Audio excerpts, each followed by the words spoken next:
ठाणे महानगरपालिकेने पार केलेला मालमत्ता कर वसुलीचा 600 कोटींचा टप्पा। अभय योजनेच्या ठाणेकरांनी घेतला लाभ। 115 कोटींची थकबाकी झाली वसूल। मालमत्ता कर विभागाने कर वसुलीसाठी सुरू केलेले अभियान। थकबाकीवरील दंडमाफीची अभय योजना यांना ठाणेकर नागरिकांनी अभूतपूर्व प्रतिसाद दिला आहे। त्यामुळे मालमत्ता विभागाने 15 जानेवारीपर्यंत 610 कोटी रुपयांच्या मालमत्ता कराची वसुली केली आहे। त्यात 115 कोटी रुपयांची थकबाकीचाही समावेश आहे।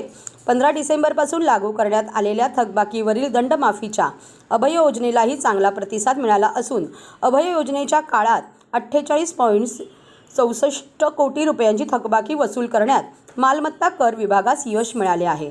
नागरिकांच्या प्रतिसादामुळे सन 2023-24 या आर्थिक वर्षात 600 कोटी रुपये इतका मालमत्ता वसुलीचा टप्पा पार झालेला आहे। गेल्या वर्षी या कालावधीपर्यंत 560 कोटी एवढा मालमत्ता कर वसूल झाला होता। अर्थसंकल्पीय अंदाजानुसार मालमत्ता करातून मार्च 2024 पर्यंत एकूण 792 कोटी रुपये वसूल करण्याचे उद्दिष्ट ठेवण्यात आले आहे। ठाणेकर नागरिकांनी मालमत्ता कर भरून महानगरपालिकेच्या आवाहनास दिलेल्या प्रतिसादाबद्दल आयुक्त अभिजित बांगर यांनी समाधान व्यक्त केले आहे। काही करदात्यांनी अद्यापपर्यंत आपला कर महापालिकेकडे जमा केलेला नाही।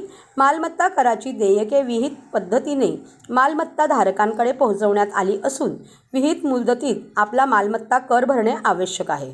ठाणेकर घरबसल्या ऑनलाईन कर भरणा करू शकतात, त्यामुळे त्यांनी या सुविधेचा अवश्य लाभ घ्यावा असे आवाहन महापालिका प्रशासनाने केले आहे।